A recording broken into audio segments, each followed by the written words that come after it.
ನಮಸ್ಕಾರ ವಿದ್ಯಾರ್ಥಿಗಳೇ ಮತ್ತು ಶಿಕ್ಷಕ ಮಿತ್ರರೇ. ಕರ್ನಾಟಕ ಸರ್ಕಾರ ಸಮಗ್ರ ಶಿಕ್ಷಣ ಕರ್ನಾಟಕ ಹಾಗೂ ಅಗಸ್ತ್ಯ ಕೋರ್ ವಿಜ್ಞಾನ ಚಟುವಟಿಕಾ ಕೇಂದ್ರ ವಿಜಯಪುರದ ಮುಖಾಂತರ ನಡೀತಾ ಇರುವಂತಹ ಚಿಣ್ಣರ ಚಿಲಿಪಿಲಿ ಕಾರ್ಯಕ್ರಮಕ್ಕೆ ನಿಮ್ಮೆಲ್ಲರಿಗೂ ಸ್ವಾಗತ ಸುಸ್ವಾಗತ. ಪ್ರತಿ ವಾರ ನಮ್ಮ ಜೊತೆಗೆ ಒಬ್ರು ಗೆಸ್ಟ್ ಇರ್ತಾರೆ.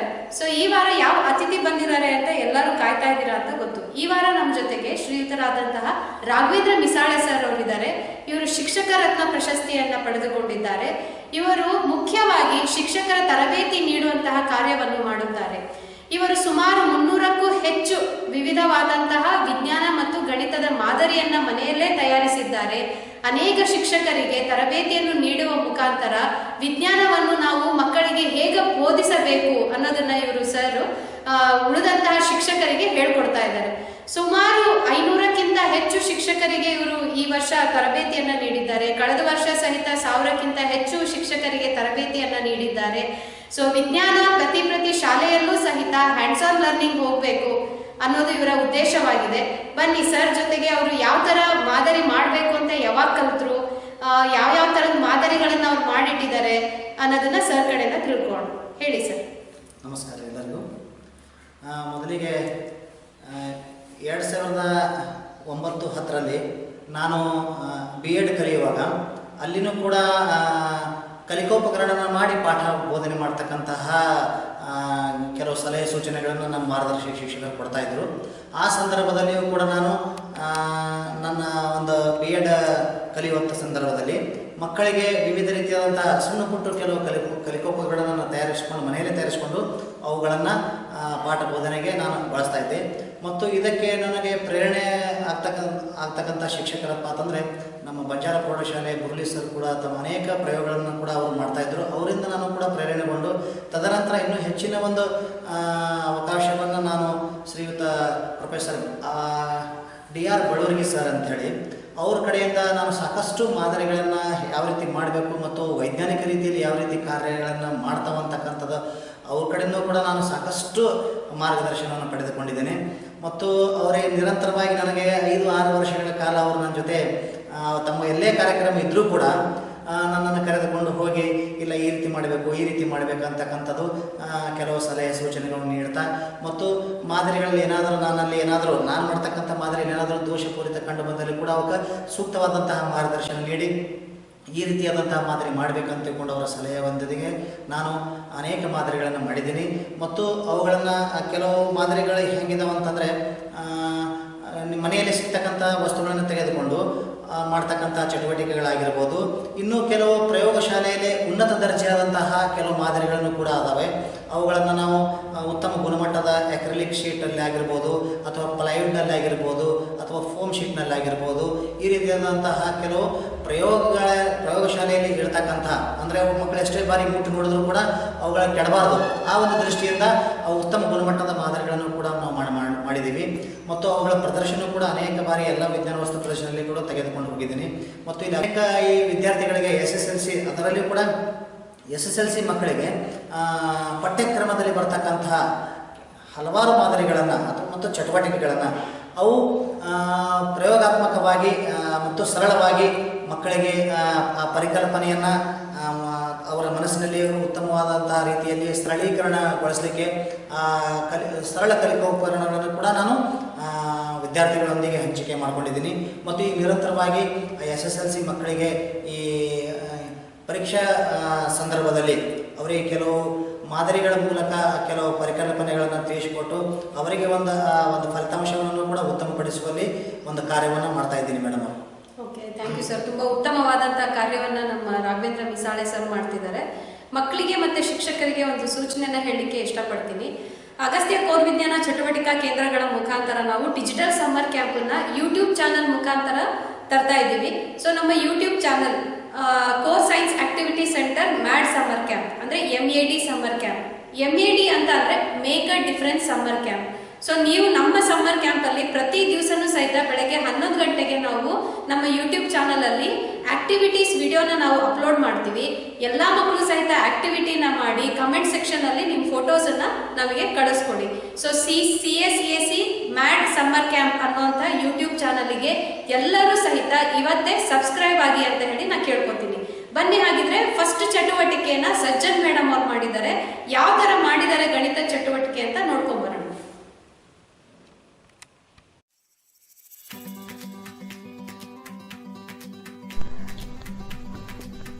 ಬನ್ನಿ ಇಂದು ನಾವು ಸರಳ ಗಣಿತಕ್ಕಾಗಿ ಒಂದು TLM ಅದು ಚತುರ್ಭುಜಗಳ ಬಗ್ಗೆ ತಿಳಿಸ್ತದೆ. ಚತುರ್ಭುಜ ಎಂದರೆ 3 ಬಿಂದುಗಳು ಒಂದೇ ಸರಳ ರೇಖೆಯಲ್ಲಿ ಇರದ 4 ಬಿಂದುಗಳನ್ನು, ಅಂದರೆ ಯಾವುದೇ 3 ಬಿಂದುಗಳು ಒಂದೇ ಸರಳ ರೇಖೆಯಲ್ಲಿ ಇರದೇ ಇರತಕ್ಕಂಥ 4 ಬಿಂದುಗಳನ್ನು ರೇಖಾಖಂಡಗಳಿಂದ ಸೇರಿಸಿದಾಗ ಉಂಟಾಗುವ ಆಕೃತಿಯನ್ನು ನಾವು ಚತುರ್ಭುಜ ಎಂದು ಕರೆಯುತ್ತೇವೆ. ಆ 4 ಬಿಂದುಗಳು ಒಂದೇ ಸಮತಲದಲ್ಲಿ ಇರುತ್ತವೆ. ಅಂಥ ಒಂದು ಆಕೃತಿಯನ್ನು ನಾವು ಚತುರ್ಭುಜ ಅನ್ನುತ್ತೇವೆ. ಚತುರ್ಭುಜದಲ್ಲಿ 4 ಬಾಹುಗಳು ಇರುತ್ತವೆ, 4 ಕೋನಗಳನ್ನು ಹೊಂದಿದೆ, 4 ಶೃಂಗಗಳು ಇರುತ್ತವೆ ಮತ್ತು 2 ಕರ್ಣಗಳನ್ನು ಹೊಂದಿರುತ್ತದೆ. ಈ ಒಂದು ಚತುರ್ಭುಜದಲ್ಲಿ ಬೇರೆ ಬೇರೆ ವಿಧದ ಚತುರ್ಭುಜಗಳನ್ನು ನಾವು ಕಾಣ್ತೀವಿ. ಒಂದು ಜೊತೆ ಅಭಿಮುಖ ಬಾಹುಗಳು ಸಮಾಂತರ ಇದ್ದರೆ ಅಂಥ ಚತುರ್ಭುಜವನ್ನು ಟ್ರಾಪಿಜ್ ಎಂದು ಕರೆಯುತ್ತೇವೆ. ಒಂದು ವೇಳೆ 2 ಜೊತೆ ಅಭಿಮುಖ ಬಾಹುಗಳು ಸಮಾಂತರ ಇದ್ದರೆ ಅದನ್ನು ಸಮಾಂತರ ಚತುರ್ಭುಜ ಎನ್ನುತ್ತೇವೆ. ಒಂದು ಸಮಾಂತರ ಚತುರ್ಭುಜದ 4 ಕೋನಗಳು ಲಂಬ ಕೋನಗಳಾಗಿದ್ದರೆ ಅದನ್ನು ಆಯತ ಎಂದು ಕರೆಯುತ್ತೇವೆ. ಸಮಾಂತರ ಚತುರ್ಭುಜದ 4 ಬಾಹುಗಳು ಸಮನಾಗಿದ್ದರೆ ಅದನ್ನು ವಜ್ರಾಕೃತಿ ಎಂದು ಕರೆಯುತ್ತೇವೆ. ಮತ್ತು 4 ಬಾಹುಗಳು 4 ಕೋನಗಳು ಸಮನಾಗಿರುವಂಥ ಚತುರ್ಭುಜವನ್ನು ನಾವು ಚೌಕ ಎಂದು ಕರೆಯುತ್ತೇವೆ. 2 ಸಮದ್ವಿಬಾಹು ತ್ರಿಭುಜಗಳು, ಅವುಗಳ ಪಾದಗಳು ಸಮವಾಗಿದ್ದು ಆ ಪಾದಗಳನ್ನು ಅಂಟಿಸಿದಾಗ ಉಂಟಾಗುವಂಥ ಒಂದು ಆಕೃತಿಯನ್ನು ನಾವು ಪತಂಗ ಎಂದು ಕರೆಯುತ್ತೇವೆ. ಇನ್ನು ಇವುಗಳ ಲಕ್ಷಣಗಳನ್ನು ನಾವು ನೋಡಬೇಕಂದ್ರೆ ನಾವು ಇಂಥ ಒಂದು TLM ಅನ್ನು ಮಾಡಿ ಮಕ್ಕಳ ಕೈಗೆ ಕೊಟ್ಟಾಗ ಅವು ಬಾಹುಗಳನ್ನು ಈ ರೀತಿಯಾಗಿ ಅಳತೆ ಮಾಡ್ಬೋದು. ಕೋನಗಳನ್ನು ಕೋನಮಾಪಕದ ಸಹಾಯದಿಂದ ಅಳತೆ ಮಾಡ್ಬೋದು. ಅವುಗಳ ಲಕ್ಷಣಗಳನ್ನು ತಿಳ್ಕೊಳ್ಳಿಕ್ಕೆ ಸುಲಭವಾಗಿ ಗೊತ್ತಾಗ್ತದೆ.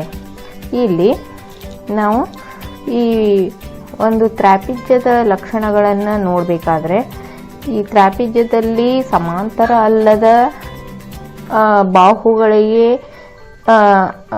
ಹೊಂದಿಕೊಂಡಂಥ ಅಂತರ್ಕೋನಗಳು, ಅವುಗಳ ಮೊತ್ತ ಯಾವಾಗಲೂ 180 ಡಿಗ್ರಿ ಇರುತ್ತದೆ. ಇದು ತ್ರಾಪಿಜ್ಯದ ಒಂದು ಗುಣಲಕ್ಷಣ. ಈ ರೀತಿ ನಾವು ಹೋಲಿಕೆ ಮಾಡಿ ನೋಡ್ಬೋದು. ಅದೇ ರೀತಿ ಈ 2 ಸಮಾಂತರವಲ್ಲದ ಈ ಬಾಹುವಿಗೆ ಹೊಂದಿಕೊಂಡಂಥ ಕೋನಗಳು ಪರಿಪೂರಕವಾಗಿರುತ್ತವೆ ಅಥವಾ ಅವುಗಳ ಮೊತ್ತ 180 ಡಿಗ್ರಿ ಇರುತ್ತದೆ. ನೋಡಿ, ಈ ರೀತಿಯಾಗಿ ನಾವು ಹೊಂದಿಸಿ ನೋಡ್ಬೋದು. ಅದೇ ನೀವು ಬೇರೆ ಕೋನಗಳನ್ನು ನೋಡಿದರೆ ಆ ರೀತಿ 180 ಡಿಗ್ರಿ ಆಗುವುದಿಲ್ಲ. ಇವೆರಡು ಕೋನಗಳನ್ನು ನೋಡಿ ಅವು 180 ಡಿಗ್ರಿ ಆಗೋದಿಲ್ಲ. ನೋಡಿ, 2 ಕೋನದ. ಸರ್, ಇವಾಗ ನೀವು ಹೇಳಿದ್ರಿ ಬಹಳಷ್ಟು ಮಾದರಿಗಳನ್ನು ಮಾಡಿ ಶಿಕ್ಷಕರಿಗೆ ತರಬೇತಿಯನ್ನು ಕೊಟ್ರಿ. ನಿಮಗೆ ಮಾದರಿ ಮಾಡಲಿಕ್ಕೆ ಯಾಕೆ ಪ್ರೋತ್ಸಾಹ ಮಾಡಿದ್ರು ಅಂತ ಸಹಿತ ತಿಳಿಸ್ಕೊಟ್ರಿ.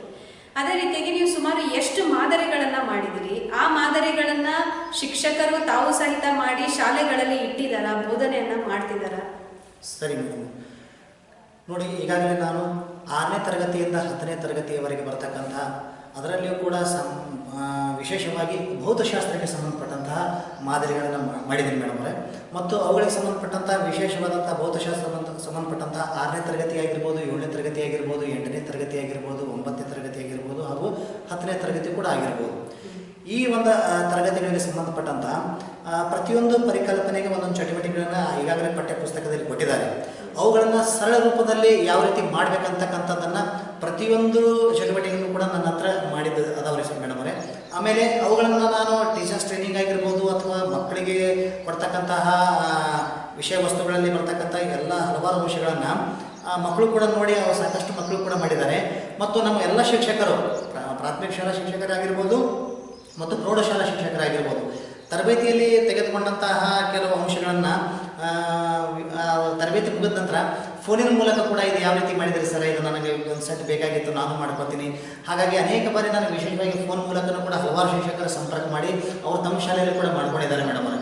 ಮತ್ತು ಇಲ್ಲಾಂದರೆ ನೇರವಾಗಿ ನನ್ನನ್ನು ಸಂಪರ್ಕ ಮಾಡಿ ನಾನು ಎಲ್ಲಿರ್ತೀನೋ ಅಲ್ಲೇ ಬಂದು ನನ್ನನ್ನು ಕಾಣ್ತಾ ಅದನ್ನು ಯಾವ ರೀತಿ ಮಾಡಬೇಕು, ಅವುಗಳು ಬೇಕಾಗತಕ್ಕಂಥ ವಸ್ತುಗಳು ಯಾವ್ಯಾವು, ಅವುಗಳನ್ನು ಮಾರ್ಕೆಟ್ಗೆ ಹೋಗಿ ಕೆಲವು ಸುಲಭವಾದ ರೀತಿಯಲ್ಲಿ ದೊರೆತಕ್ಕಂಥ ಮಟೀರಿಯಲ್ಗಳನ್ನು ತೆಗೆದುಕೊಂಡು ಬಂದು ನನ್ನ ಹತ್ರ ಸಲಹೆಗಳನ್ನು ತೆಗೆದುಕೊಂಡು ಮತ್ತು ವಿಶೇಷವಾಗಿ ಅವರು ನನ್ನ ಜೊತೆ ಸಮಯಗಳನ್ನು ಕಳೆದು ಅವುಗಳನ್ನು ಎಲ್ಲ ಸರಿಯಾಗಿ ಮಾದರಿಗಳನ್ನು ತಯಾರಿಸಿಕೊಂಡು ತಮ್ಮ ಶಾಲೆಗೆ ಸಾಕಷ್ಟು ಶಿಕ್ಷಕರು ತೆಗೆದುಕೊಂಡು ಹೋಗಿದ್ದಾರೆ ಮೇಡಮ್ರ. ಮತ್ತು ಅದರಲ್ಲಿ ಬರ್ತಕ್ಕಂತಹ ಅನೇಕ ಶಿಕ್ಷಕರು ಕೂಡ ಮಾಡಬೇಕಂತ ಬಹಳ ಉತ್ಸಾಹ ಇರ್ತದೆ ಮೇಡಮ್ ಅವರೇ. ಕೆಲವರು ತಮ್ಮಿಂದ ನಾನು ಮಕ್ಕಳಿಗೆ ಏನಾದರೂ ಮಾಡಬೇಕು, ಕಲಿಸ್ಬೇಕಂತಕ್ಕಂಥ ಸಾಕಷ್ಟು ಶಿಕ್ಷಕರು ಇದ್ದಾರೆ. ಅಂತಹ ಶಿಕ್ಷಕರು ನನ್ನನ್ನು ವಿಶೇಷವಾಗಿ ಕಾಣ್ತಾ ಮತ್ತು ಮಾದರಿಗಳನ್ನು ಮಾಡಿಕೊಂಡು ತಮ್ಮ ಶಾಲೆಯಲ್ಲಿ ವರ್ಗಕೋಣೆಯಲ್ಲಿ ಈಗಾಗಲೇ ಅವರು ಪಾಠ ಬೋಧನೆಗೆ ಬಳಸಿಕೊಂಡಿದ್ದಾರೆ ಮೇಡಮ್. Yes sir. ಸೊ ಹಾಗಿದ್ರೆ ವಿದ್ಯಾರ್ಥಿಗಳೇ, ಈಗ ಒಂದು ಕಿರು ವಿಡಿಯೋನ ನೋಡ್ಕೊಂಬರೋಣ ಸರ್. ಮಾದರಿ ಫೋಟೋಸ್ ಮತ್ತೆ ಅವ್ರು ಯಾವ ಥರ ಮಾದರಿಗಳನ್ನು ಮಾಡಿಟ್ಟಿದ್ದಾರೆ ಮನೆ ಒಳಗಡೆ ಅನ್ನೋದನ್ನ ನೋಡ್ಕೊಂಬರೋಣ ಬನ್ನಿ.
ಓಕೆ ವಿದ್ಯಾರ್ಥಿಗಳೇ, ಸರ್ ಎಷ್ಟೆಲ್ಲ ಮಾದರಿಗಳನ್ನು ಮಾಡಿದ್ದಾರೆ ನೋಡ್ಕೊಂಡಿದ್ದೀರಲ್ವಾ. ಶಿಕ್ಷಕರೇ, ನೀವು ಸಹಿತ ಲೋ ಕಾಸ್ಟ್ ಮಾಡೆಲ್ಸ್ ಮಾಡಬೇಕು ಅಂತಂದರೆ ಹಲವಾರು ಯೂಟ್ಯೂಬ್ ಚಾನಲಲ್ಲೂ ನಿಮಗೆ ನೀವು ಯೂಟ್ಯೂಬ್ ಚಾನಲ್ ಮುಖಾಂತರನೂ ಕಲಿಬೋದು, ಅಥವಾ ಅಗಸ್ತ್ಯ ವಿಜ್ಞಾನ ಕೇಂದ್ರಕ್ಕೆ ಬಂದಾದರೂ ಕಲಿಬೋದು.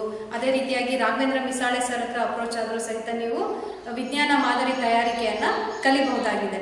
ಸೊ ಹಾಗಿದ್ರೆ ನೆಕ್ಸ್ಟ್ ಆಕ್ಟಿವಿಟಿ ಏನು ಅಂತ ವೇಟ್ ಮಾಡ್ತಾ ಇದ್ದೀರಲ್ವಾ. ಬನ್ನಿ ಹಾಗಿದ್ರೆ ಬಂಜಾರ ಶಾಲೆಯ ಮುಖ್ಯ ಶಿಕ್ಷಕರು ಶ್ರೀಯುತ ಬುರ್ಲಿ ಸರ್ ಅವರು ಏನು ಚಟುವಟಿಕೆ ಮಾಡ್ತಿದ್ದಾರೆ ಅಂತ ನೋಡ್ಕೊಂಡ್ಬರೋಣ. ಆತ್ಮೀಯ ವಿದ್ಯಾರ್ಥಿಗಳೇ, ಇಂದಿನ ಪ್ರಯೋಗಕ್ಕೆ ಬೇಕಾಗಿರ್ತಕ್ಕಂಥ ಸಾಮಗ್ರಿಗಳನ್ನು ಮೊದಲಿಗೆ ನೋಡೋಣಂತ. ಒಂದು ರಿಫಿಲ್ ಇದೆ. ಈ ರಿಫಿಲನ್ನು ನಾನು ಸ್ವಲ್ಪ ಕಾಸಿ ಇಲ್ಲಿ ಬೆಂಡ್ ಮಾಡೀನಿ. ಬೆಂಡ್ ಮಾಡಿ ಇಲ್ಲಿ ಮುಂದುಗಡೆ ಕಟ್ಟರದಲ್ಲೇ ಕಟ್ ಮಾಡಿ ಈ ರೀತಿಯಾಗಿ 4 ಭಾಗ ಮಾಡ್ಕೊಂಡೀನಿ. ಇದು ಒಂದು ಚಾಪೀಸು, ಚಿಕ್ಕದಾಗಿರ್ತಕ್ಕಂಥ ಚಾಪೀಸು. ನಾನು ಇದನ್ನು ಎಲ್ಲ ಕಡೆ ತೀಡಿ ಗೋಲಿ ಆಕಾರವಾಗಿ ಇದನ್ನು ಮಾಡ್ಕೊಂಡೀನಿ.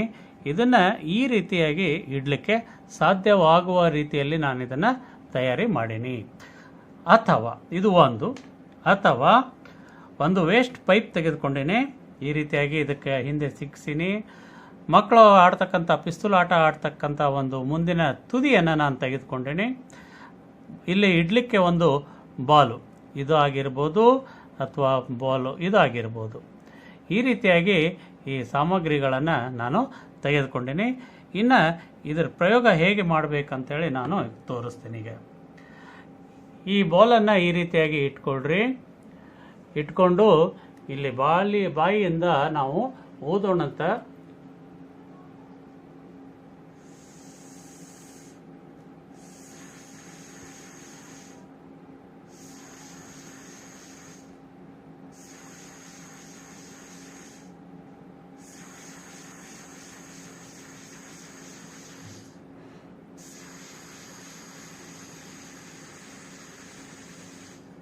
ನೋಡಿ ಏನಾಯಿತು, ಇಲ್ಲಿ ಊದಿದಾಗ ಈ ಚೆಂಡು ಮೇಲೆ ಹೋಗಿ ಅಲ್ಲೇ ತಿರುಗ್ತಾ ಇತ್ತು ನೋಡಿ.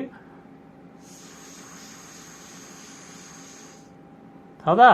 ಅದೇ ರೀತಿ ನಾವು ಇದನ್ನು ಕೂಡ ಮಾಡ್ಬೋದು.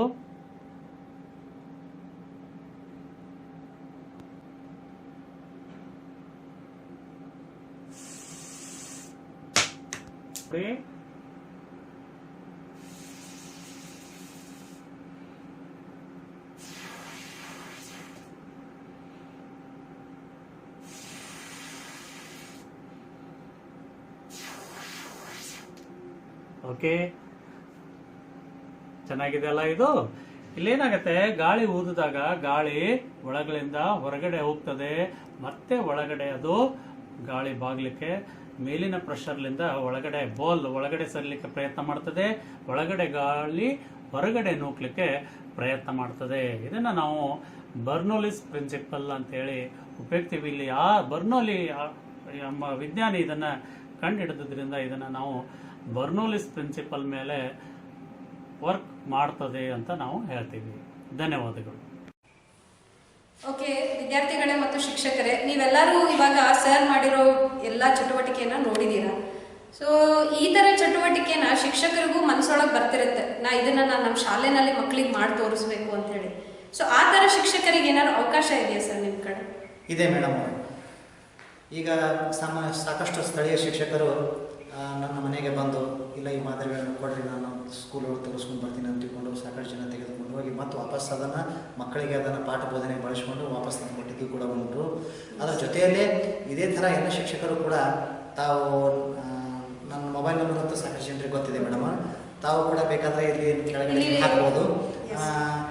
ಅದನ್ನು ಮೊಬೈಲ್ ನಂಬರ್ ಮೂಲಕ ನನ್ನನ್ನು ಸಂಪರ್ಕಿಸಿ ತಾವು ಯಾವುದೇ ಘಟಕಕ್ಕೆ ಸಂಬಂಧಪಟ್ಟಂತಹ ಒಂದು ಪರಿಕಲ್ಪನೆಗೆ ಸಂಬಂಧಪಟ್ಟಂತಹ ಮಾದರಿಗಳನ್ನು ಬೇಕಾಗಿದ್ದಲ್ಲಿ ನನ್ನನ್ನು ಸಂಪರ್ಕಿಸಿದರೆ ಅವರು ಆ ಮಾದರಿಯನ್ನು ತೆಗೆದುಕೊಂಡು ಹೋಗಿ ಮಕ್ಕಳಿಗೆ ಪಾಠ ಬೋಧನೆ ಮಾಡಿ ಪುನಃ ನನಗೆ ತಂದು ಕೊಟ್ಟರು ಕೂಡ ಆ ರೀತಿ ಕೂಡ ವ್ಯವಸ್ಥೆ ಕೂಡ ಮಾಡ್ಕೊಂಡಿದ್ದೀನಿ madam. Yes sir, thank you sir. So ಗೊತ್ತಾಯ್ತಲ್ವಾ ಎಲ್ಲ ಮಕ್ಕಳೇ ಮತ್ತು ವಿದ್ಯಾರ್ಥಿಗಳೇ, ನಿಮಗೇನಾದರೂ ಈ ಮಾಡಿರೋಂಥ ಮಾದರಿಗಳನ್ನು ಶಿಕ್ಷಕರು ನಿಮ್ಮ ಶಾಲೆಯ ವಿದ್ಯಾರ್ಥಿಗಳಿಗೆ ತೋರಿಸ್ಬೇಕು ಅಂತಂದರೆ ಈ ಕೆಳಕಂಡಂತಹ ನಂಬರ್ ಏನಿದೆ, ಇದು ಸರ್ ನಂಬರ್ ಇದೆ, ಈ ನಂಬರಿಗೆ ನೀವು ಫೋನ್ ಮಾಡಿ ಅವ್ರ ಕಡೆಯಿಂದ ಮಾಡೆಲನ್ನು ನೀವು ತೆಗೆದುಕೊಂಡು ಹೋಗಿ ಶಾಲೆಯಲ್ಲಿ ತೋರಿಸಿ ಮತ್ತೆ ಪುನಃ ವಾಪಸ್ ತಂದು ಕೊಡಬೇಕು. ಸೊ ಇದು ಭಾಳ ಕಂಪಲ್ಸರಿ ಇದೆ. ಅಂದರೆ ನೀವು ವಾಪಸ್ ತಂದು ಕೊಡ್ಬೇಕು. ಅದು ಯಾವ ಕಂಡೀಷನಲ್ಲಿ ತಗೊಂಡು ಹೋಗಿರ್ತೀರಿ ಅದೇ ಕಂಡೀಷನಲ್ಲೇ ವಾಪಸ್ ಮಾಡೆಲ್ಸನ್ನು ನೀವು ತಂದು ಕೊಟ್ಟರೆ, ಇದೇ ರೀತಿ ಆಯಿತು ಅಂತಂದರೆ ಬಹಳಷ್ಟು ಶಿಕ್ಷಕರಿಗೂ ಸಹಿತ ಅವರು ನಂಬಿ ಅವ್ರ ಹತ್ರ ಇರೋಂಥ ಮಾಡೆಲ್ಸನ್ನು ಅವರು ಕೊಡ್ತಾರೆ, ತಾವು ಶಾಲೆಯಲ್ಲಿ ಹೋಗಿ ಮಕ್ಕಳಿಗೆ ತಿಳಿಸ್ಕೊಡಿ ಅಂತ ಹೇಳಿ. ಬನ್ನಿ ಹಾಗಿದ್ರೆ ಮುಂದಿನ ಚಟುವಟಿಕೆಯನ್ನು ಮಾಯಾ ಅವರು ಮಾಡಿದ್ದಾರೆ, ಮೂಳೆಗಳ ಬಗ್ಗೆ ಹೇಳ್ಕೊಟ್ಟಿದ್ದಾರೆ. ಯಾವ ಥರ ಅದನ್ನು ಎಕ್ಸ್ಪ್ಲೈನ್ ಮಾಡ್ತಾರೆ ಅನ್ನೋದನ್ನು ನೋಡ್ಕೊಂಬರೋಣ.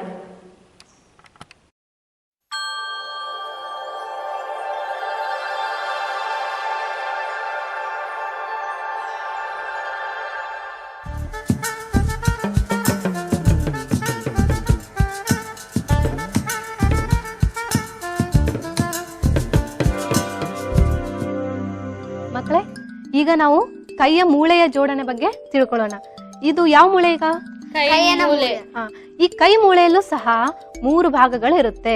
ಇವಾಗ ಇಲ್ಲಿ 2 ಮೂಳೆಗಳು ಕಾಣ್ತಾ ಇದೆ ಅಲ್ಲ, ಒಂದು ದಪ್ಪ ಇದೆ, ಇನ್ನೊಂದು ಸಣ್ಣ ಇದೆ. ಇದು ಕೈನ ಹೊರ ಮೂಳೆ ಅಂತ ಹೇಳ್ತೀವಿ, ಇದು ಕೈನ ಒಳ ಮೂಳೆ. ಈಗ ನಂತರ ಈ ನೀವು ಬೆರಳೆಲ್ಲ ಆಡಿಸ್ತಿರಲ್ಲ, ಈಗ ಈ ತರ ಇಲ್ಲಿ 3 ಭಾಗಗಳು ಬರುತ್ತೆ. ಇದ್ಯಾವ್ದು ಅಂತಂದ್ರೆ ಇದು ಕಾರ್ಪಲ್, ಮೆಟಾಕಾರ್ಪಲ್, ಫ್ಯಾಲೆಂಕ್ಸಸ್ ಅಂತ.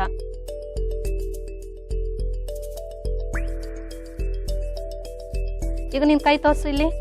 ಈಗ ನಿನ್ ಕೈ ಇಲ್ಲಿದೆ ಅಲ್ಲ, ಇಲ್ಲೇ ನೀನು ಈಗ ಇದು ವೆರಿ ಗುಡ್, ಇದು ಕಾರ್ಪಲ್, ಮಣಿಕಟ್ಟಿನ ಮೂಳೆ ಅಂತ ಹೇಳ್ತೀವಿ. ನಂತರ ಈ ಕೈಯಲ್ಲಿ 5 ಮೂಳೆಗಳು ಬರುತ್ತಲ್ಲ, ಗಟ್ಟಿಯಾದ 5 ಮೂಳೆಗಳಿದೆ, ಅದನ್ನೇನಂತ ಹೇಳ್ತೀವಿ? ಮೆಟಾಕಾರ್ಪಲ್.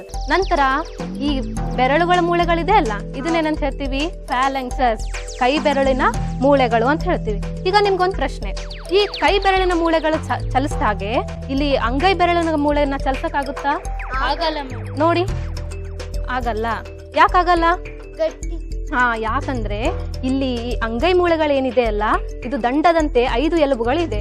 ಆದ್ರೆ ಈ ನಮ್ಮ ಕೈ ಬೆರಳುಗಳಲ್ಲಿ ಚಿಕ್ಕ ಚಿಕ್ಕ ಮೂಳೆಗಳು ಮತ್ತೇನು ಜೋಡಣೆ ಆಗಿರೋದ್ರಿಂದ ಇವನ್ ಮಾತ್ರ ನಾವು ಚಲಿಸಬಹುದು.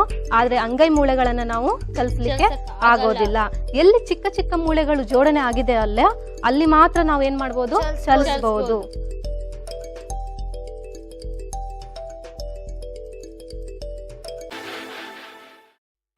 ಈ ಕಾಲಿನ ಮೂಳೆಯಲ್ಲಿ ಏನೇನ್ ಭಾಗಗಳು ಬರುತ್ತೆ ಅಂತಂದ್ರೆ, ಮೊದಲಿಗೆ ಇದು ಒಂದು ದಪ್ಪ ಎಲುಬಿದೆ, ಇನ್ನೊಂದು ಸಣ್ಣ ಎಲುಬಿದೆ. ಇದನ್ನ ನಾವೇನಂತ ಹೇಳ್ತೀವಿ? ಟಿಬಿಯಾ, ಫಿಬ್ಯುಲಾ. ಕಾಲಿನ ಒಳಮೂಳೆ, ಕಾಲಿನ ಹೊರಮೂಳೆ. ನಂತರ ಈ 3 ಭಾಗಗಳಾಗಿ ಮೂಳೆಗಳನ್ನ ನಾವು ಹೆಸರಿಸ್ತಾ ಹೋಗ್ತೀವಿ. ಈ ಮೊದಲನೇ ಭಾಗ ನಾವೇನಂತ ಕರಿತೀವಿ? ಟಾರ್ಸಲ್ ಮೂಳೆಗಳು ಅಂತ ಕರಿತೀವಿ. ಟಾರ್ಸಲ್ ಮೂಳೆಗಳನ್ನ ನಾವು ಹಿಮ್ಮಡಿಯ ಮೂಳೆ ಅಂತಾನು ಕರಿತೀವಿ. ಈ ಮೂಳೆಗಳಲ್ಲಿ ಎಷ್ಟಿದೆ ಮೂಳೆ ಎಣಿಸ್ತೀರಾ? 1,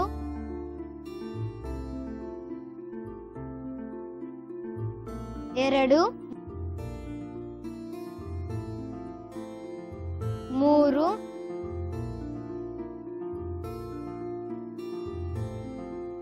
4, 5,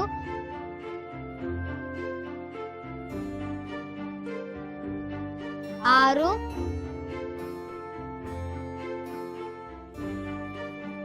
7. ಒಟ್ಟಾರೆಯಾಗಿ ಈ ಟಾರ್ಸಲ್ ಮೂಳೆಗಳು 7 ಚಿಕ್ಕ ಚಿಕ್ಕ ಮೂಳೆಗಳಿಂದ ಆಗಿರುತ್ತೆ. ಇದನ್ನ ನಾವು ಹಿಮ್ಮಡಿಯ ಮೂಳೆ ಅಂತ ಕರಿತೀವಿ.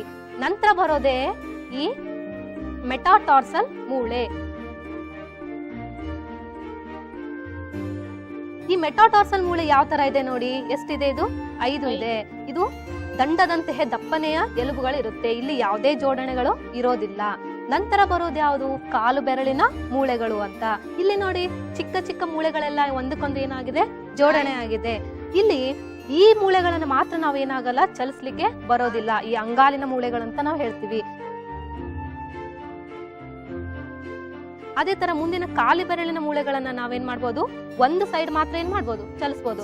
ಈ ತರ ಚಲಿಸಕ್ಕಾಗಲ್ಲ, ಒಂದ್ ಕಡೆ ಮಾತ್ರ ನಾವೇನ್ ಮಾಡ್ಬೋದು? ಈ ತರ ಚಲಿಸಬಹುದು. ಈಗ ನೀವು ಕೈನ ಮತ್ತೆ ಕಾಲಿನ ಮೂಳೆಗಳನ್ನ ವ್ಯತ್ಯಾಸ ನೋಡಿದಾಗ, ಇಲ್ಲಿ ಮೂಳೆಗಳು ಕೈನಲ್ಲಿ ಚಿಕ್ಕದಿತ್ತ ದೊಡ್ಡದಿತ್ತ? ಚಿಕ್ಕದಿತ್ತು. ಆದ್ರೆ ಕಾಲಲ್ಲಿ ಏನಿದೆ? ದೊಡ್ಡದಿದೆ. ಯಾಕಿರ್ಬೋದು? ಯಾಕಂದ್ರೆ ಇವಾಗ ನಾವು ಕೈಯಿಂದ ಎಲ್ಲ ಏನ್ ಮಾಡ್ತೀವಿ? ಈ ತರ ಹಿಡ್ಕೊಳ್ಳೋದೆಲ್ಲ ಮಾಡ್ತೀವಲ್ಲ, ಈ ತರ ಹಿಡ್ಕೊಳ್ಳೋದು, ಈ ತರ ಕೆಲಸ ಮಾಡೋದೆಲ್ಲ ಮಾಡ್ತೀವಿ. ಆದ್ರೆ ಕಾಲಿಂದ ಈ ತರ ನಡೆಯೋಕೆ ಸಹಾಯ ಆಗುತ್ತೆ. ಅಂದ್ರೆ ಕೈ ಬೆರಳುಗಳು ಯಾಕೆ ಉದ್ದ ಇದೆ ಅಂದ್ರೆ ನಾವು ಅದನ್ನ ಈ ತರ ಹಿಡ್ಕೊಳ್ಳಿಕ್ಕೆ ಸಹಾಯ ಆಗ್ಲಿಕ್ಕೆ. ಅದೇ ತರ ಕಾಲ್ ಬೆರಳಿನ ಈ ಮೂಳೆಗಳು ತುಂಬಾ ಬಲಿಷ್ಠ ಯಾಕಾಗಿದೆ ಅಂದ್ರೆ, ನಿಮ್ಮ ಇಡೀ ದೇಹದ ಭಾರ ಎಲ್ಲ ಯಾವ್ದ್ರ ಮೇಲೆ ನಿಂತ್ಕೊಂಡಿರುತ್ತೆ? ಪಾದದ ಮೇಲೆ ನಿಂತ್ಕೊಂಡಿರುತ್ತಲ್ವಾ? ಅದಕ್ಕೋಸ್ಕರನೇ ಈ ಮೂಳೆಗಳೆಲ್ಲ ತುಂಬಾ ಬಲಿಷ್ಠ ಮತ್ತು ಉದ್ದನೆ ಆಗಿರುತ್ತೆ. ಆದ್ರೆ ಬೆರಳು ಮಾತ್ರ ಚಿಕ್ಕದಾಗಿರುತ್ತೆ. ಅರ್ಥ ಆಯ್ತಾ? ಈಗ ಕಾಲಿ ಬೆರಳಿನ ಮೂಳೆಗಳ ಬಗ್ಗೆ ತಿಳಿತಲ್ವಾ?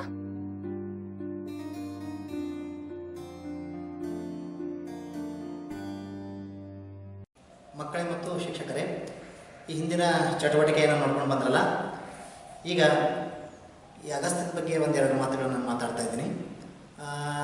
ನಾನು ಕೂಡ ಈ ಹಿಂದೆ 2018ರಲ್ಲಿ ಮೇಡಮ್ ಅವರ ಒಂದು ಮಾರ್ಗದರ್ಶನದಲ್ಲಿ 2 ವರ್ಷಗಳ ಕಾಲ ಇಲ್ಲಿ ನಾನು ಕೂಡ ಕೆಲಸ ಮಾಡಿದ್ದೀನಿ. ಆ ಸಂದರ್ಭದಲ್ಲಿ ನನಗೆ ಸಾಕಷ್ಟು ಮಾಹಿತಿಗಳನ್ನು ಇಲ್ಲಿಂದ ಕೂಡ ತೆಗೆದುಕೊಂಡಿದ್ದೀನಿ. ಜೊತೆಯಲ್ಲೇ ನನಗೆ ಮೇಡಮ್ ಅವರು 2 ಸಲ ತರಬೇತಿಗೆ ಅಂತ ತಿಳ್ಕೊಂಡು ಈ ಅಗಸ್ತ್ಯದ ಮುಖ್ಯ ಕೇಂದ್ರ ಸ್ಥಳ ಅಂತಹ ಕುಪ್ಪಂಗೆ 2 ಬಾರಿ ನನ್ನ ತರಬೇತಿಗೆ ಕೊಟ್ಟು ಕಳಿಸಿದ್ರು. ಆ ತರಬೇತಿಯಲ್ಲೂ ಕೂಡ ಸಾಕಷ್ಟು ನನಗೆ ಅಲ್ಲಿ ಯಾವ ರೀತಿ ನಾನು ಮಾಡಲ್ಗಳನ್ನು ಮಾಡಬೇಕು ಮತ್ತು ಅಲ್ಲಿದ್ದಂತಹ ಸಂಪನ್ಮೂಲ ವ್ಯಕ್ತಿಗಳ ಜೊತೆ ನಾನು ಸಾಕಷ್ಟು ಮಾಹಿತಿಗಳನ್ನು ಕೂಡ ಪಡೆದುಕೊಂಡು ಬಂದಿದ್ದೀನಿ. ಆ ಮಾಹಿತಿಯ ಜೊತೆಗೆ ನಂದು ಸ್ವಲ್ಪ ಏನು ಕೌಶಲ್ಯ ಇದೆ ಅದನ್ನು ಬೆರೆಸ್ಕೊಂಡು ಮತ್ತು ಹಿರಿಯರಾದಂತಹ ಬಡೂರಿ ಸರ್ ಅವರ ಮಾರ್ಗದರ್ಶನವನ್ನು ಪಡೆದುಕೊಂಡು ಎಲ್ಲ ಕಡೆಯಿಂದ ಕ್ರೋಢೀಕರಣ ಮಾಡಿಕೊಂಡು ಈ ಒಂದು ಕಾರ್ಯವನ್ನು ಮಾಡ್ತಾ ಇದ್ದೀನಿ. ಹಾಗಾಗಿ ನನಗೆ ಸಹಕರಿಸಿದಂತಹ ಈ ಅಗಸ್ತ್ಯ ಸಂಸ್ಥೆಯ ಎಲ್ಲ ಸಿಬ್ಬಂದಿ ವರ್ಗದವರಿಗೂ ಮತ್ತು ಪಾಟೀಲ್ ಮೇಡಮ್ ಅವರಿಗೂ ಕೂಡ ಈ ಸಂದರ್ಭದಲ್ಲಿ ನಾನು ಅನೇಕ ನನ್ನ ಹೃದಯಪೂರ್ವಕವಾದ ನಾನು ಶಿರಋಣಿಯಾಗಿರ್ತೀನಿ ಅವರಿಗೆ. ಧನ್ಯವಾದಗಳು sir, thank you so much. ಅದೇ ರೀತಿಯಾಗಿ ಈಗ ನೆಕ್ಸ್ಟ್ ಚಟುವಟಿಕೆ ಅಶ್ವಿನಿ ಮೇಡಮ್ ಅವ್ರು ಮಾಡಿದ್ದಾರೆ ಹೈಡ್ರೋಕಾರ್ಬನ್ಸ್ ಬಗ್ಗೆ. ಸೊ ಯಾವ ಥರ ಅವರು ಎಕ್ಸ್ಪ್ಲೇನ್ ಮಾಡಿದ್ದಾರೆ ನೋಡ್ಕೊಂಬರೋಣ ಬನ್ನಿ. ಎಲ್ಲರಿಗೂ ನಮಸ್ಕಾರ. ಈ ಒಂದು ಅವಧಿಯಲ್ಲಿ ನಾವು ಹೈಡ್ರೋಕಾರ್ಬನ್ಗಳ ರಚನೆಯ ಕುರಿತು ಅಭ್ಯಸಿಸೋಣ. ಈ ಒಂದು ಚಟುವಟಿಕೆಯನ್ನು ಮಾಡಲು ನಾನು ಒಬ್ಬ ವಿದ್ಯಾರ್ಥಿನಿಯ ಸಹಾಯವನ್ನ ಪಡಿತಾ ಇದ್ದೇನೆ. ನಿನ್ನ ಹೆಸರು ಮುಸ್ಕಾನ್ ಬಾಗಲಕೋಟ್. ಸೊ ಆತ್ಮೀಯ ವಿದ್ಯಾರ್ಥಿಗಳೇ, ನಿಮ್ಗೆಲ್ರಿಗೂ ಗೊತ್ತಿರುವಂತೆ ಕಾರ್ಬನ್ ಒಂದು ಅಲೋಹ, ಅದರ ಪರಮಾಣು ಸಂಖ್ಯೆ 6. ಸೊ ಇದನ್ನ ಎಲೆಕ್ಟ್ರಾನ್ ಹಂಚಿಕೆಯನ್ನ ನಾವು ಬರೆದ್ವಿ ಅಂತಂದ್ರೆ ಕೆ ನಲ್ಲಿ 2 ಎಲೆಕ್ಟ್ರಾನ್ಗಳು, ಎಲ್ ನಲ್ಲಿ 4 ಎಲೆಕ್ಟ್ರಾನ್ಗಳು ಕಂಡು ಬರ್ತಾವೆ. ಆಮೇಲೆ SP ನಲ್ಲಿ ಬರೆದ್ವಿ ಅಂತಂದ್ರೆ 1s2 2s2 2p2. ಇದನ್ನೇ ಇನ್ನೊಂದು ವಿನ್ಯಾಸದಲ್ಲಿ ನಾವು ಬರೆದ್ವಿ ಅಂತಂದ್ರೆ 2s ನಲ್ಲಿ 2 ಎಲೆಕ್ಟ್ರಾನ್ಗಳು, 2px ನಲ್ಲಿ 1, 2py ನಲ್ಲಿ 1. ಕಾರ್ಬನ್ ಆಟಮ್ ಯಾವಾಗ ಅದು ರಿಯಾಕ್ಷನ್ ಒಳಪಡ್ತದ ಅಂದ್ರೆ ಅದನ್ನೇ ನಾವು ಏನಂತ ಕರಿತೀವಿ, ಇನ್ ದ ಎಕ್ಸೈಟೆಡ್ ಸ್ಟೇಟ್ ಅಂತ ಕರಿತೀವಿ. 4 ಆರ್ಬಿಟಲ್ಗಳಲ್ಲಿ 2s 2px 2py 2pz ಗಳಲ್ಲಿ ಒಂದೊಂದು ಎಲೆಕ್ಟ್ರಾನ್ಗಳು ಮರು ಹೊಂದಾಣಿಕೆಯನ್ನ ಹೊಂದದ. ಪ್ರತಿ ಆರ್ಬಿಟಲ್ನ ಸಾಮರ್ಥ್ಯ 2 ಎಲೆಕ್ಟ್ರಾನ್ಗಳು. ಅಂದ್ರೆ ಇಲ್ಲಿ 4 ಆರ್ಬಿಟಲ್ಗಳದವ, ಇದರ ಸಾಮರ್ಥ್ಯ 8 ಎಲೆಕ್ಟ್ರಾನ್ಗಳು. ಬಟ್ ಕೇವಲ ಅದು 4 ಎಲೆಕ್ಟ್ರಾನ್ಗಳನ್ನ ಹೊಂದಿದೆ. ಅದಕ್ಕೋಸ್ಕರ ಕಾರ್ಬನ್ 4 ಕೋವ್ಯಾಲೆಂಟ್ ಬಾಂಡ್ಗಳನ್ನ ಉಂಟು ಮಾಡ್ತದ. ಅಂದ್ರೆ 4 ಎಲೆಕ್ಟ್ರಾನ್ಗಳನ್ನ ಅದು ಶೇರ್ ಮಾಡ್ಕೊಳ್ತದ. ಆಮೇಲೆ ಈಗಾಗಲೇ ನಿಮಗೆ ಗೊತ್ತಿರೋ ರೀತಿ ನಾವು ಡಿಸ್ಕಸ್ ಮಾಡಿವಿ, ಹೈಡ್ರೋಕಾರ್ಬನ್ಗಳನ್ನ ಕಲ್ತೀವಿ. ಹೈಡ್ರೋಕಾರ್ಬನ್ ಅಂತಂದ್ರೆ ಮುಖ್ಯವಾಗಿ ಇವು ಕೇವಲ ಹೈಡ್ರೋಜನ್ ಮತ್ತೆ ಕಾರ್ಬನ್ಗಳನ್ನ ಒಳಗೊಂಡಿರ್ತಾವ. ಇವುಗಳನ್ನ ನಾವು ಅಲ್ಕೇನ್ ಅಲ್ಕೈನ್ ಅಂತ ಕರಿತೀವಿ. ಅಲ್ಕೇನ್ಗಳಲ್ಲಿ ಕಾರ್ಬನ್ ನಡುವೆ ಸಿಂಗಲ್ ಬಾಂಡ್ ಇರ್ತದ. ಅಲ್ಕೀನ್ ಅಲ್ಲಿ 1 ಡಬಲ್ ಬಾಂಡ್ ಇರ್ತದೆ, ಅಲ್ಕೈನ್ ನಲ್ಲಿ 1 ಟ್ರಿಪಲ್ ಬಾಂಡ್ ಇರ್ತದೆ. ಸೊ ಈ ವ್ಯತ್ಯಾಸ ಆಗ್ಲಿಕ್ಕೆ ಮುಖ್ಯ ಕಾರಣ ಏನು, ಯಾಕೆ ಈ ವ್ಯತ್ಯಾಸ ಕಂಡು ಬರ್ತದೆ ಅಂತ ನಾವು ನೋಡಿದಾಗ ಅಲ್ಲಿ ಹೈಬ್ರಿಡೈಸೇಷನ್ ಉಂಟಾಗ್ತದೆ. ಸೊ ಈ ಅಂದ್ರೆ ಕೆಮಿಕಲ್ ಬಾಂಡ್ಸ್ ಉಂಟಾಗುವಂತ, ಕೋವ್ಯಾಲೆಂಟ್ ಬಾಂಡ್ ಉಂಟಾಗುವಂತ ಸನ್ನಿವೇಶದಲ್ಲಿ ಏನಾಗ್ತದ, ಹೈಬ್ರಿಡೈಸೇಷನ್ ಆಗತ್ತೆ. ಅಂದ್ರೆ ಈ ಆರ್ಬಿಟಲ್ಗಳ ಮರು ಜೋಡಣೆ ಆಗತ್ತೆ. ಇಲ್ಲಿ ನೀವು ನೋಡಬಹುದು, ಇದನ್ನೇ ಗ್ರಾಫಿಕಲ್ ಫಾರ್ಮ್ ನಲ್ಲಿ ನೋಡಿದ್ವಿ ಅಂತಂದ್ರೆ 2s ಪಿಯರ್ ಶೇಪ್ ಅನ್ನ ಹೊಂದಿದ. ಆಮೇಲೆ ಎಲ್ಲ ಪಿ ಆರ್ಬಿಟಲ್ಗಳು ಡಂಬೆಲ್ ಶೇಪ್ ಅನ್ನ ಒಳಗೊಂಡವ. ಇದು 2px x ಆಕ್ಸಿಸ್ ಮೇಲೆ ಡಂಬೆಲ್ ಶೇಪ್ ಅದ, 2py y ಆಕ್ಸಿಸ್ ಮೇಲೆ ಡಂಬೆಲ್ ಶೇಪ್ ಅದ, 2pz z ಆಕ್ಸಿಸ್ ಮೇಲೆ ಡಂಬೆಲ್ ಶೇಪ್ ಅದ. ಸೊ ಇಲ್ಲಿ 3 ರೀತಿಯ ಹೈಬ್ರಿಡೈಸೇಷನ್ ಅನ್ನ carbon ತೋರಿಸ್ತದ, sp3 sp2 sp. sp3 hybridisation ನಲ್ಲಿ 1 s ಆರ್ಬಿಟಲ್ 3 p ಆರ್ಬಿಟಲ್ಗಳು ಮರು ಹೊಂದಾಣಿಕೆಯನ್ನ ಹೊಂದವ. ಸೊ ಇಲ್ಲಿ ಆಯ್ತು ಅಂತಂದ್ರೆ ಇಲ್ಲಿ ನೋಡ್ರಿ, ಈ ಕಾರ್ಬನ್ 4 ಮೂಲೆಯನ್ನ ಹೊಂದಿರ್ತದ. ಇದು ಟೆಟ್ರಾಹೆಡ್ರಲ್ ಶೇಪ್ ಅನ್ನ ಒಳಗೊಂಡಿರ್ತದ. 4 ಸಿಂಗಲ್ ಬಾಂಡ್ ಅನ್ನ ತೋರಿಸ್ತದ. ಅಲ್ಕೇನ್ಗಳಲ್ಲಿ ಮುಖ್ಯವಾಗಿ ಅಲ್ಕೇನ್ಗಳನ್ನ ತೋರಿಸಬೇಕು ಅಂತಂದ್ರೆ ನಾವು ಈ ರೀತಿಯ ಕಾರ್ಬನ್ ಐಟಮ್ ಅನ್ನ ಬಳಸ್ತೀವಿ. ಇನ್ನು sp2 ಅಂತಂದ್ರೆ 1 s orbital 2 p ಆರ್ಬಿಟಲ್ಗಳು. pz orbital ಇದರಲ್ಲಿ ಪಾಲ್ಗೊಳ್ಳುವುದಿಲ್ಲ, ಅದು ಹೊರಗಡೆನೆ ಉಳಿತದ. ಸೊ ಈ ರೀತಿ ಇಲ್ಲಿ ನೋಡ್ರಿ, 1 s ಆಮೇಲೆ px py ಸೇರಿ ಈ ರೀತಿಯ ಆರ್ಬಿಟಲ್ಗಳನ್ನ ಉಂಟು ಮಾಡ್ತಾವ. ಈ ರೀತಿ 3 ಆರ್ಬಿಟಲ್ಗಳನ್ನ ಉಂಟು ಮಾಡ್ತಾವ. ಇದು pz ಹೊರಗಡೆನೆ ಉಳಿದ್ ಬಿಡ್ತದ. ಸೊ ಈ ರೀತಿ sp2 ಹೈಬ್ರಿಡೈಸೇಷನ್ ಅನ್ನ ಹೊಂದಿರತಕ್ಕಂತ ಕಾರ್ಬನ್ 5 ಮೂಲೆಗಳನ್ನ ಹೊಂದಿರ್ತದೆ, 1 2 3 4 5. ಸೊ ಇಂಥ ರೀತಿ ಕಾರ್ಬನ್ ಡಬಲ್ ಬಾಂಡ್ ಅನ್ನ ಉಂಟು ಮಾಡ್ತದ. ಇನ್ನು sp hybridization 1 s orbital 1 p orbital, py ಮತ್ತೆ pz ಹೊರಗಡೆನೆ ಉಳಿತಾವ. s ಮತ್ತೆ px ಕೂಡಿ ಈ ರೀತಿ ಆರ್ಬಿಟಲ್ ಅನ್ನ ಉಂಟು ಮಾಡ್ತಾವ. ಸೊ ಈ ರೀತಿ ಕಾರ್ಬನ್ ಐಟಮ್ ಟ್ರಿಪಲ್ ಬಾಂಡ್ ಅನ್ನ ಉಂಟು ಮಾಡ್ತದ. ಇದು sp ಹೈಬ್ರಿಡೈಸೇಷನ್ ಅನ್ನ ಒಳಗೊಂಡಿರ್ತಕ್ಕಂಥ ಕಾರ್ಬನ್ ಐಟಮ್. ಸೊ ಇಲ್ಲಿ ಮುಖ್ಯವಾಗಿ ಸಿಂಗಲ್ ಬಾಂಡ್ ಅಂತಂದ್ರೆ ನಾವು ಅದನ್ನ ಸಿಗ್ಮಾ ಬಾಂಡ್ ಅಂತ ಕನ್ಸಿಡರ್ ಮಾಡ್ತೀವಿ. ಅದು ಹೆಡ್ ಟು ಹೆಡ್ ಓವರ್ಲ್ಯಾಪ್ ಇರ್ತದೆ. ಆಮೇಲೆ ಸೈಡ್ ಬಾಂಡ್ ಇತ್ತು ಅಂತಂದ್ರೆ ಅದನ್ನ ನಾವು ಪೈ ಬಾಂಡ್ ಅಂತ ಕರಿತೀವಿ. ಇನ್ನು ಹೈಡ್ರೋಕಾರ್ಬನ್ಸ್ ನಲ್ಲಿ ಮೊಟ್ಟ ಮೊದಲಿಗೆ ಬರೋದು ಯಾವುದು ಅಂತಂದ್ರೆ, ಆಮೇಲೆ ಈ ರಚನೆಗಳನ್ನ ನೋಡ್ಲಿಕ್ಕೆ ನಾವು ಈ ಪೈಪ್ಗಳನ್ನ ಯೂಸ್ ಮಾಡ್ತೀವಿ. ಇದು ಪೈ ಬಾಂಡ್ ಅನ್ನ ತೋರಿಸಲಿಕ್ಕೆ ಯೂಸ್ ಮಾಡ್ತೀವಿ. ಇದು ಕೋವ್ಯಾಲೆಂಟ್ ಬಾಂಡ್ ಅನ್ನ ತೋರಿಸಲಿಕ್ಕೆ, ಇದು ಹೈಡ್ರೋಜನ್ ಆಟಮ್ ಅನ್ನ ತೋರಿಸಲಿಕ್ಕೆ, ಆಮೇಲೆ 2 ರೀತಿಯ ಆಕ್ಸಿಜನ್ ಆಟಮ್ ಗಳನ್ನ ಬಳಸ್ತಿದ್ವಿ. ಇದು ಡಬಲ್ ಬಾಂಡ್ ಅನ್ನ ತೋರಿಸಲಿಕ್ಕೆ, ಇದು ಸಿಂಗಲ್ ಬಾಂಡ್ ಅನ್ನ ತೋರಿಸಲಿಕ್ಕೆ. ಇನ್ನು ಹೈಡ್ರೋಕಾರ್ಬನ್ ಗಳನ್ನ ತೆಗೆದುಕೊಂಡ್ವಿ ಅಂತಂದ್ರೆ ಅತಿ ಮೊದಲನೇ ಆದಂತಹ ಸುಲಭವಾದಂತಹ ಹೈಡ್ರೋಕಾರ್ಬನ್ ಅದು ಮೀಥೇನ್. ಸೊ ಮೀಥೇನ್ ನೋಡಿದ್ವಿ ಅಂತಂದ್ರೆ ಈ ರೀತಿ ರಚನೆಯನ್ನ ಹೊಂದಿದ ಒಂದೇ ಕಾರ್ಬನ್ ಐಟಮ್ ಸುತ್ತಲೂ ಹೈಡ್ರೋಜನ್ ಐಟಮ್ ನಿಂದ ಸುತ್ತುವರೆದಿರ್ತದೆ. ಸೊ ಈ 4 ಸಹಿತ ನೋಡಿದ್ವಿ ಅಂತಂದ್ರೆ ಸಿಂಗಲ್ ಬಾಂಡ್ ಇರ್ತಾವ, 4 ಕೂಡ ಸಿಗ್ಮಾ ಬಾಂಡ್ ಇರ್ತಾವ. ಇನ್ನ ಈಥೇನ್ ಅನ್ನ ತಗೊಂಡ್ವಿ ಅಂತಂದ್ರೆ 2 ಕಾರ್ಬನ್ ಐಟಮ್, ಅವುಗಳ ನಡುವೆ ಒಂದು ಸಿಂಗಲ್ ಬಾಂಡ್, ಈ ಕಡೆ CH3 ನಡುವೆ ಒಂದು ಸಿಂಗಲ್ ಬಾಂಡ್, ಸಿಗ್ಮಾ ಬಾಂಡ್ ಇರ್ತದೆ. ಸಿಂಗಲ್ ಬಾಂಡ್ ಇತ್ತು ಅಂತಂದ್ರೆ ಅದು ಸಿಗ್ಮಾ ಬಾಂಡ್ ಇರ್ತದ. ಇದು ಈಥೇನ್. ಇನ್ನ ಪ್ರೋಪೇನ್ ಅನ್ನ ನೋಡಿದ್ವಿ ಅಂತಂದ್ರೆ ಮತ್ತೊಂದು ಕಾರ್ಬನ್ ಐಟಮ್ ಅನ್ನ ನಾವೆಲ್ಲಿ ಸೇರಿಸ್ತೀವಿ, ಇದು ಪ್ರೋಪೇನ್. ಇಲ್ಲಿ ನೀವು ನೋಡಬಹುದು ಕಾರ್ಬನ್ ಐಟಮ್ ಯಾವ ರೀತಿ ಜೋಡಣೆಯನ್ನ ಹೊಂತಾವ ಅಂತಂದ್ರೆ ಜಿಗ್ಜಾಗ್ ನಲ್ಲಿ ಇನ್ನೊಂದು ಕಾರ್ಬನ್ ಐಟಮ್ ಸೇರಿಸಿದ್ನಿ ಅಂತಂದ್ರೆ ಅದು ಇಲ್ಲಿ ಬರ್ತದೆ. ಈ ರೀತಿ ಜಿಗ್ಜಾಗ್ ನಲ್ಲಿ ಜೋಡಣೆಯನ್ನ ಹೊಂತ ಹೋಗ್ತಾವ. ಬಟ್ ನಾವು ಅದನ್ನ ತೋರಿಸಬೇಕಾದ್ರೆ ಏನ್ ಮಾಡ್ತೀವಿ, ಅದನ್ನ ಈ ರೀತಿ ನೇರ ರೇಖೆಯಲ್ಲಿ ತೋರಿಸ್ತೀವಿ. ಇನ್ನ ಇದು propane, 3 carbon atom, single bond, ಸುತ್ತಲೂ ಎಲ್ಲನೂ ಹೈಡ್ರೋಜನ್ ಐಟಮ್ ಇರ್ತಾವ, ಎಲ್ಲನೂ ಸಿಂಗಲ್ ಬಾಂಡ್. ಇನ್ನು ಪ್ರೋಪೀನ್ ಅನ್ನ ನೋಡಿದ್ವಿ ಅಂತಂದ್ರೆ ಇದು ಪ್ರೋಪೀನ್ ಯಾಕಂತಂದ್ರೆ 3 ಕಾರ್ಬನ್ ಐಟಮ್ ಅದಾವು, 3 ಕಾರ್ಬನ್ ಐಟಮ್ ಅದಾವ. ಆಮೇಲೆ ಇಲ್ಲಿ ಮೊದಲನೇ ಮತ್ತು 2ನೇ ಕಾರ್ಬನ್ ಐಟಮ್ ನಡುವೆ ಒಂದು ಡಬಲ್ ಬಾಂಡ್ ಒಳಗೊಂಡದ. ಸೊ ಇಲ್ಲಿ ಡಬಲ್ ಬಾಂಡ್ ಅಂತಂದ್ರೆ ಒಂದು ಸಿಗ್ಮಾ ಬಾಂಡ್ ಇರ್ತದೆ, ಒಂದು ಪೈ ಬಾಂಡ್ ಇರ್ತದೆ. ಪೈ ಬಾಂಡ್ 2 ಪೈಪ್ಗಳನ್ನ ಜೋಡಿಸಿದ್ರು ಇದು ಒಂದೇ ಬಾಂಡ್ ಅಂತ ಕನ್ಸಿಡರ್ ಆಗ್ತದೆ. 2 ಕಾರ್ಬನ್ ಐಟಮ್ ನಡುವೆ 2 ಬಾಂಡ್, ಇದೊಂದು ಬಾಂಡು, ಒಂದು ಸಿಗ್ಮಾ ಬಾಂಡ್, ಒಂದು ಪೈ ಬಾಂಡ್ ಅದ. ಆಮೇಲೆ ಇದು ಇನ್ನೊಂದು ಕಾರ್ಬನ್ ಐಟಮ್, ಎಲ್ಲ ಕಡೆನೂ ಉಳಿದ ಕಡೆ ಸಿಂಗಲ್ ಬಾಂಡ್ ಅದಾವು. ಆಮೇಲೆ ಹೈಡ್ರೋಜನ್ ಐಟಮ್ ಕೂಡ. ಸೊ ಈ ರೀತಿಯಾದಂತ ರಚನೆ ಇದು ನೋಡ್ರಿ. ಸಿ ನಡುವೆ ಡಬಲ್ ಬಾಂಡ್ ಅದ, ಈ ರೀತಿಯಾದಂತ ರಚನೆಯನ್ನ ಒಳಗೊಂಡದ. ಈ ರೀತಿ 2 H double bonds. So ಇನ್ನ ಪ್ರೋಪೈನ್ ಅನ್ನ ನಾವು ನೋಡಿದ್ವಿ ಅಂತಂದ್ರೆ ಇಲ್ಲಿ ಮೊದಲನೇ ಮತ್ತು 2ನೇ ಕಾರ್ಬನ್ ಐಟಮ್ ನಡುವೆ 3 ಬಾಂಡ್, ಒಂದು ಟ್ರಿಪಲ್ ಬಾಂಡ್ ಕಾಣಿಸ್ತದೆ. ಒಂದು ಸಿಗ್ಮಾ ಬಾಂಡ್, ಇದೊಂದು ಪೈ ಬಾಂಡ್, ಇದೊಂದು ಪೈ ಬಾಂಡ್, 2 ಪೈ ಬಾಂಡ್ ಆಗ್ತಾವ, ಒಂದು ಸಿಗ್ಮಾ ಬಾಂಡ್ ಆಗ್ತದೆ. ಟ್ರಿಪಲ್ ಬಾಂಡ್ ಅದ, ಒಂದು ಹೈಡ್ರೋಜನ್ ಅದ, ಆಮೇಲೆ ಈ ಕಡೆ ಇನ್ನೊಂದು ಕಾರ್ಬನ್ ಐಟಮ್ ಅದ. ಸೊ ಇದು ಟ್ರಿಪಲ್ ಬಾಂಡ್ ಅನ್ನ ತೋರಿಸ್ತದೆ. ಇದು ಪ್ರೋಪೈನ್. ಇನ್ನ ಪ್ರೊಪೆನಾಲ್ ಅನ್ನ ತೆಗೆದುಕೊಂಡ್ವಿ ಅಂತಂದ್ರೆ, ಸೊ ಈ ಪ್ರೊಪೆನಲ್ ಅಂತಂದ್ರೆ ಒಂದು ಹೆಟ್ರೋ ಆಟಮ್ ಜಾಯಿನ್ ಆಗ್ತಾ ಹೋಗ್ತದೆ. ನೋಡ್ರಿ ಪ್ರೋಪೇನ್ ಯಾಕಂತಂದ್ರೆ 3 ಕಾರ್ಬನ್ ಐಟಮ್ ಅದಾವು. ಇದನ್ನ ನಾವು ನೋಡಿದ್ವಿ ಅಂತಂದ್ರೆ ಇದು CH3, CH2, CHOH. So CH3, CH2 ಇಲ್ಲಿ ನೋಡ್ರಿ.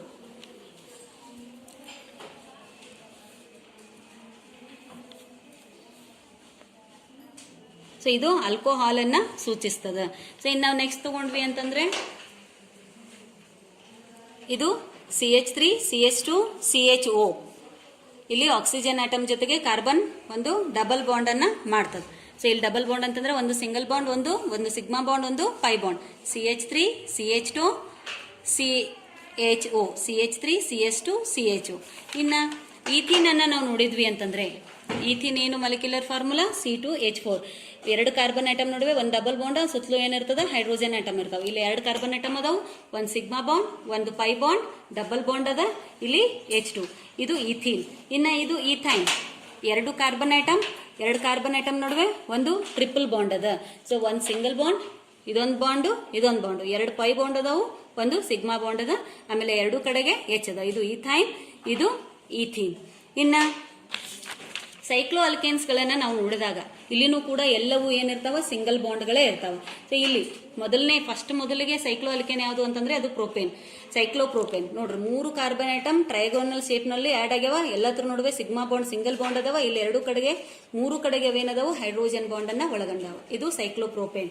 ಇನ್ನ ಸೈಕ್ಲೋಬ್ಯೂಟೇನ್, 4 ಕಾರ್ಬನ್ ಐಟಮ್, ಸಿಂಗಲ್ ಬಾಂಡ್ ಅದಾವ, ಸುತ್ತಲೂ ಹೈಡ್ರೋಜನ್ ಐಟಮ್ಗಳು ಅದಾವ. ಇಲ್ಲಿ ನೋಡಿ ಸೈಕ್ಲೋಬ್ಯೂಟೇನ್, 4 carbon atom, single bond, single covalent bond, ಆಮೇಲೆ 4 ಕಡೆಗೆ 2 ಹೈಡ್ರೋಜನ್ ಐಟಮ್. ಇನ್ನ ಹೆಕ್ಸೇನ್ ಅಂತಂದ್ರೆ 6 ಕಾರ್ಬನ್ ಐಟಮ್ ಇರ್ತಾವ. 6 ಕಾರ್ಬನ್ ಐಟಮ್ ನಡುವೆ ಸಿಂಗಲ್ ಬಾಂಡ್, 6 ಕಡೆಗೆ 2 ಹೈಡ್ರೋಜನ್ ಅನ್ನ ಒಳಗೊಂಡಿರ್ತಾವ. ಇಲ್ಲಿ ನೋಡಿ 6 ಕಾರ್ಬನ್ ಐಟಮ್ ನಡುವೆ ಸಿಗ್ಮಾ ಬಾಂಡ್, 6 ಕಡೆಗೆ 2 ಹೈಡ್ರೋಜನ್ ಬಾಂಡ್ಗಳನ್ನ ಒಳಗೊಂಡಿರ್ತದ. ಇನ್ನು ಕೊನೆಯದಾಗಿ ಬೆನ್ಸಿನ್ ಅನ್ನ ನಾವು ತಗೊಂಡ್ವಿ ಅಂತಂದ್ರೆ ಇಲ್ಲಿನೂ ಕೂಡ ಕಾರ್ಬನ್ ನಡುವೆ ಒಂದು ಬಿಟ್ಟು ಒಂದು ಡಬಲ್ ಬಾಂಡ್ ಅನ್ನ ಒಳಗೊಂಡಿರ್ತದೆ. ಆಮೇಲೆ ಎಲ್ಲ ಕಾರ್ಬನ್ ಐಟಮ್ಗೂ ಹೈಡ್ರೋಜನ್ ಅಟ್ಯಾಚ್ ಆಗಿರ್ತವೆ. ಇಲ್ಲಿ ನೋಡ್ರಿ ಇದು ಬೆನ್ಸಿನ್, ಒಂದು ಬಿಟ್ಟು ಒಂದು. ಇಲ್ಲಿ ಡಬಲ್ ಬಾಂಡ್ ಅದ, sigma bond, 1 Pai bond, sigma bond, 1 Pai bond. ಇಲ್ಲಿ ಡಬಲ್ ಬಾಂಡ್ ಇಲ್ಲ, single bond, double bond, single bond, double bond, single bond, double bond. 6 ಕಡೆಗೂ ಏನದ ಹೈಡ್ರೋಜನ್ ಅದ. ಸೊ ಇದು ನಮ್ಮ ಬೆನ್ಸಿನ್. ಸೊ ಇಲ್ಲಿವರೆಗೆ ನಾವು ಹೈಡ್ರೋಕಾರ್ಬನ್ಗಳ ರಚನೆಯ ಕುರಿತು ಅಭ್ಯಸಿಸಿದೆವು. ಧನ್ಯವಾದ. ವಿದ್ಯಾರ್ಥಿಗಳೇ ಮತ್ತು ಶಿಕ್ಷಕರೇ, ಈಗ ಕೋವಿಡ್ನ 2ನೇ ಅಲೆ ಹೊಂಟಿದೆ ಎಲ್ಲ ಕಡೆಗೂ. ಸೊ 2ನೇ ಅಲೆಯಿಂದ ಬಹಳಷ್ಟು ಕೋವಿಡ್ ಕೇಸಸ್ ಎವ್ರಿ ಡೇ ಹೆಚ್ಚಾಗ್ತಾ ಇದೆ, corona virus patient cases. So ಹಾಗಾಗ್ಬಿಟ್ಟು ಎಲ್ಲರೂ ಇವಾಗೇನು ನಿಮಗೆ ರಜಾ ಕೊಟ್ಟಿದ್ದಾರೆ ಸರ್ಕಾರದಿಂದ, ಎಲ್ಲರೂ ಮನೆಯಲ್ಲೇ ಕುತ್ಕೊಳ್ಳಿ. ಯಾರು ಸಹಿತ ಅನಾವಶ್ಯಕವಾಗಿ ಮನೆಯಿಂದ ಹೊರಗಡೆ ಓಡಾಡಬೇಡ್ರಿ. ಹೊರಗೆ ಹೋದ್ರೂ ಸಹಿತ ಮಾಸ್ಕ್ ಧರಿಸ್ರಿ, ಹ್ಯಾಂಡ್ ಸ್ಯಾನಿಟೈಸ್ ಮಾಡ್ರಿ. ಸೊ ಇದು ಮಾತ್ರ ಮ್ಯಾಂಡೇಟ್ರಿ. ಆಮೇಲೆ ಸೋಷಿಯಲ್ ಡಿಸ್ಟೆನ್ಸಿಂಗ್ ಮೇಂಟೈನ್ ಮಾಡ್ರಿ, ಅಂದರೆ ಸಾಮಾಜಿಕ ಅಂತರವನ್ನು ಕಾಪಾಡ್ಕೊಂಡು ಹೋಗಿ ಹೊರಗಡೆ ಹೋದಾಗ. ಸೊ ಇದನ್ನು ಮಾತ್ರ ಯಾರೂ ಮರಿಬೇಡ್ರಿ. 3ನ್ನ ಸೋಷಿಯಲ್ ಡಿಸ್ಟೆನ್ಸಿಂಗು, ಮಾಸ್ಕು ಮತ್ತು ಹ್ಯಾಂಡ್ ಸ್ಯಾನಿಟೈಸಿಂಗ್. ಆದಷ್ಟು ಮನೆಯಲ್ಲೇ ಇದ್ದು ನಿಮ್ಮ ಆರೋಗ್ಯವನ್ನು ನೀವು ಕಾಪಾಡ್ಕೊಳ್ರಿ ಅಂತ ಹೇಳಲಿಕ್ಕೆ ನಾನು ಇಷ್ಟಪಡ್ತೀನಿ. ಸೊ ಇವಾಗ ಗೌರ್ಮೆಂಟಿಂದ ಹಾಲಿಡೇ ಡಿಕ್ಲೇರ್ ಆಗಿರೋದ್ರಿಂದ ನಾವೇನು ಮಾಡ್ತಾ ಇದ್ದೀವಿ, ಪ್ರತಿ ವರ್ಷ ನಾವು ಬೇಸಿಗೆ ಶಿಬಿರವನ್ನು ವಿಜ್ಞಾನ ಕೇಂದ್ರಗಳಲ್ಲಿ ಹಮ್ಮಿಕೊಳ್ತಿದ್ವಿ. ಈ ವರ್ಷ ಅದನ್ನು ಸ್ವಲ್ಪ ಡಿಜಿಟಲ್ ಮಾಡಿದ್ದೀವಿ. ಅಂದರೆ ನೀವು ಮನೆಯಲ್ಲೇ ಕೂತು ನಮ್ಮ ಡಿಜಿಟಲ್ ಸಮ್ಮರ್ ಕ್ಯಾಂಪಲ್ಲಿ ನೀವು ಭಾಗವಹಿಸ್ಬೋದು. ನಾನು ಹೇಳಿರೋ ಹಾಗೆ CSAC ಮ್ಯಾಟ್ ಸಮ್ಮರ್ ಕ್ಯಾಂಪ್ ಅನ್ನೋಂತಹ ಒಂದು ಯೂಟ್ಯೂಬ್ ಚಾನಲನ್ನು ನೀವು ಸಬ್ಸ್ಕ್ರೈಬ್ ಮಾಡ್ಕೊಳ್ರಿ ಅಂತ ಅಂದರೆ ನೀವು ಪ್ರತಿನಿತ್ಯನೂ ಸಹಿತ ನಿಮಗೆ ಆಕ್ಟಿವಿಟೀಸಲ್ಲಿ ಅಪ್ಲೋಡ್ ಆಗ್ತಾ ಇರುತ್ತೆ. ನೀವು ಸಹಿತ ಮನೆಯಲ್ಲಿ ಚಟುವಟಿಕೆಗಳನ್ನು ಮಾಡ್ಬೋದು. ಈ ಕೆಳಗಡೆ ಕಾಣುವಂಥ ವಾಟ್ಸಪ್ ನಂಬರಿಗೆ ನೀವು ಸಮ್ಮರ್ ಕ್ಯಾಂಪಲ್ಲಿ ಭಾಗವಹಿಸಬೇಕು ಅಂತ ಇದ್ದರೆ ನೀವು ಮೆಸೇಜನ್ನು ಕಳಿಸಿ. ಆ ಸಂದೇಶವನ್ನು ನಾವು ಪರಿಗಣನೆಗೆ ತಗೊಂಡು ನಿಮಗೆ ಯೂಟ್ಯೂಬ್ ಚಾನಲ್ ಲಿಂಕನ್ನು ಕಳಿಸ್ಕೊಡ್ತೀವಿ. ಓಕೆನಾ ವಿದ್ಯಾರ್ಥಿಗಳೇ? ಮತ್ತೆ ಮುಂದಿನ ವಾರದ ಸಂಚಿಕೆಯಲ್ಲಿ ಭೇಟಿಯಾಗೋಣ. ನಮಸ್ಕಾರ. ನಮಸ್ಕಾರ.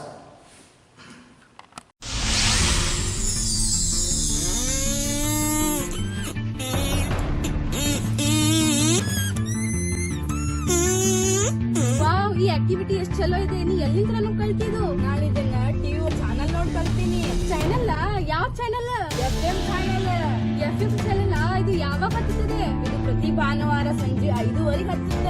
ಏನೇನ್ ಕಲಿಸ್ತಾರೆ? ಈ ಒಂದ್ ಚಟುವಟಿಕೆ ಒಳಗ ನಮಗ ಕತ್ತಿ, ವಿಜ್ಞಾನ ಕಥೆಗಳು, ದೊಡ್ಡ ದೊಡ್ಡ ಮಹಾವಿಜ್ಞಾನಗಳ ಕಥೆಗಳು, ಕಲೆ, ಗಣಿತ, ವಿಜ್ಞಾನ ಇವೆಲ್ಲ ಚಟುವಟಿಕೆ ಮಾಡಿಸ್ತಾರ. ನಾವಿದು ಈ ಚಾನೆಲ್ ಅನ್ನ ತಪ್ಪದೇ ವೀಕ್ಷಿಸೋಣ. ಅಗಸ್ತ್ಯ ವಿಜ್ಞಾನ ಚಟುವಟಿಕಾ ಕೇಂದ್ರದವರು ಚಿಣ್ಣರ ಚಿಲಿಪಿಲಿ ಎಂಬ ಕಾರ್ಯಕ್ರಮದ ಮೂಲಕ ಈ ಒಂದು ಎಲ್ಲಾ ಚಟುವಟಿಕೆಯನ್ನ ನಾವು ಮಾಡಿಸ್ತಾರ. ಈ ಒಂದು ಕಾರ್ಯಕ್ರಮವನ್ನ ನಾವಿಬ್ರು ತಪ್ಪದೆ ಭಾನುವಾರ ಸಂಜೆ 5:30 ನೋಡೋಣ. ನೀವು ನಮ್ಮ ಕಾರ್ಯಕ್ರಮವನ್ನು ನೋಡ್ತೀರಲ್ಲ. ಅಗಸ್ತ್ಯ ಕೌರ್ ಫೌಂಡೇಶನ್ ವತಿಯಿಂದ ಮಕ್ಕಳ ವಿದ್ಯಾಭ್ಯಾಸಕ್ಕಾಗಿ ನಮ್ಮ FM ವಾಹಿನಿಯಲ್ಲಿ ಪ್ರತಿ ಭಾನುವಾರ ಸಂಜೆ 5:30ಕ್ಕೆ ಚಿಣ್ಣರ ಚಿಲಿಪಿಲಿ ಕಾರ್ಯಕ್ರಮ ಪ್ರಸಾರವಾಗುತ್ತದೆ. ತಪ್ಪದೇ ವೀಕ್ಷಿಸಿ.